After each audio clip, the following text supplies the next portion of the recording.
If someone told me, hey, look over there, there's a 2-minute paper guy, come quickly, I would say, wait, don't tell me. Is he talking about Friedrich Nietzsche? Then you'd be like, yeah, that guy. And I'd reply, ah, yes, Nietzsche. What else?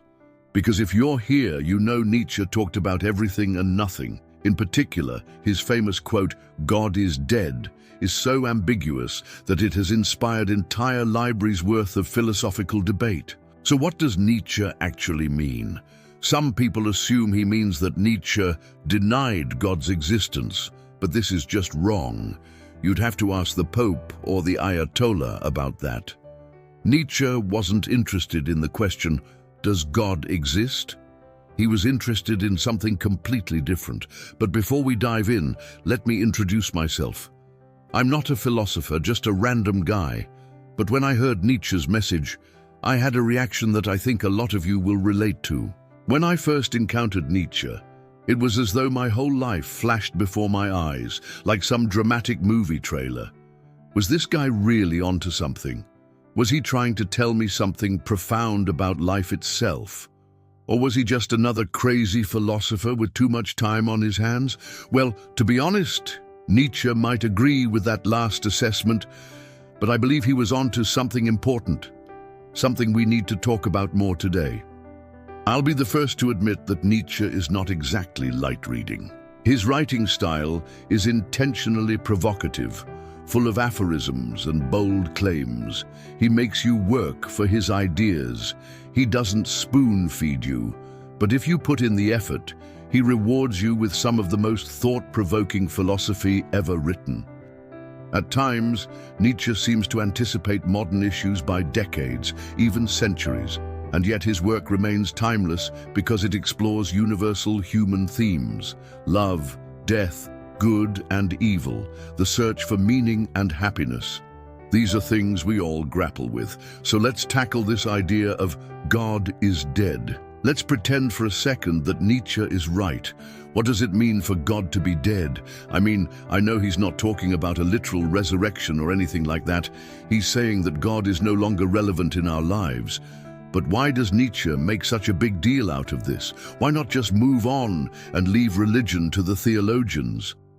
Well, here's the thing. Nietzsche was worried that losing faith in God wouldn't just leave a gap in our beliefs, but also in our behavior.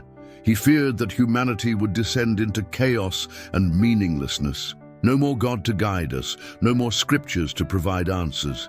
We'd be left to figure things out for ourselves. And for Nietzsche, that wasn't necessarily a good thing. He saw the consequences of losing faith firsthand in Europe during the 19th century. The Enlightenment had emphasized reason and individualism, which eroded traditional religious beliefs. Science explained natural phenomena that were once attributed to divine intervention. And as people became more educated, they were less willing to accept things on faith. Nietzsche recognized that this trend wasn't going to reverse. We couldn't go back to a time when everyone believed in God. The genie was out of the bottle, as they say. So instead of fighting the inevitable, Nietzsche decided to embrace it.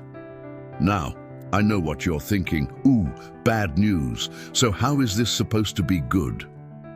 Nietzsche argued that the death of God created an opportunity for humanity to evolve. We could create our own meaning and values instead of blindly following those handed down to us by tradition or scripture. In his book, Twilight of the Idols, he writes, "We have put an end to the whole world. What shall we do now?" Nietzsche isn't asking for advice. He already knows the answer. He's making a statement. We are responsible for creating our own meaning in a meaningless universe. It's up to us to find our own values and live by them. This might sound like a call to anarchy, but Nietzsche had something more specific in mind. He wasn't suggesting that we throw out all morality and go crazy. Instead, he wanted us to re-evaluate our existing values and see if they still held up under scrutiny. This is what he meant by the Übermensch, often translated as Superman or Overman.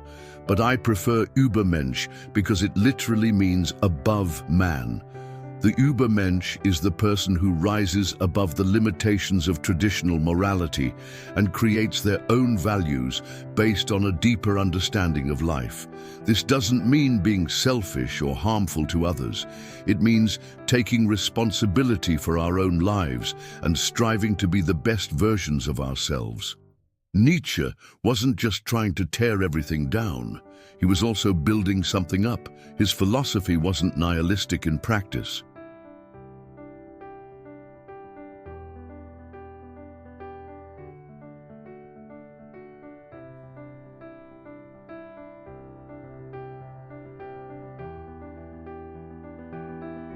Nietzsche knew that without shared values, society would fall into chaos.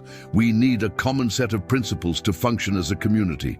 Without them, we'd just be a bunch of isolated individuals locked in our own echo chambers, unable to communicate or cooperate. Nietzsche wasn't advocating for anarchy.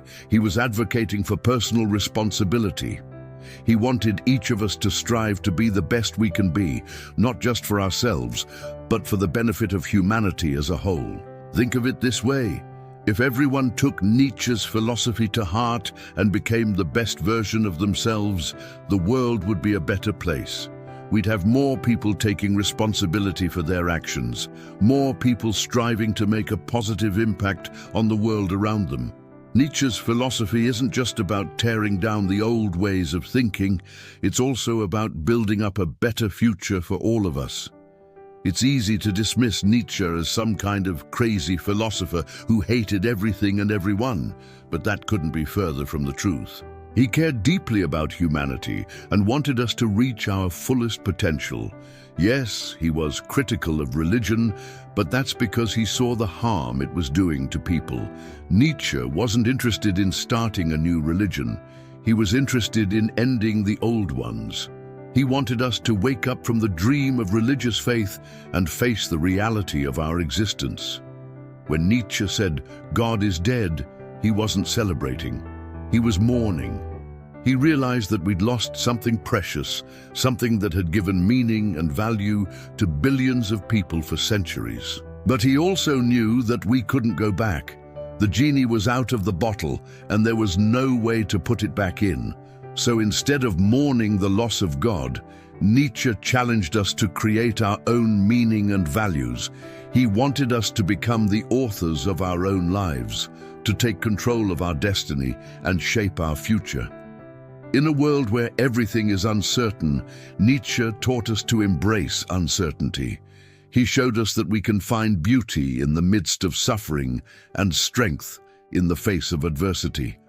He taught us to dance with chaos instead of fighting it, because in chaos there is creativity, in suffering there is strength, and in uncertainty there is freedom.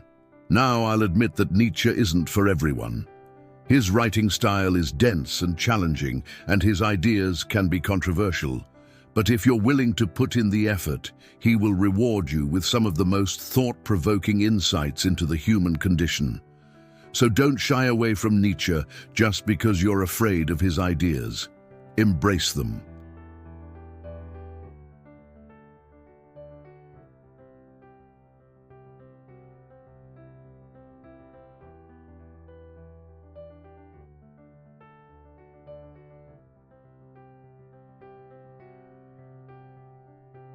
Remember to subscribe for more videos and check out the website for exclusive content.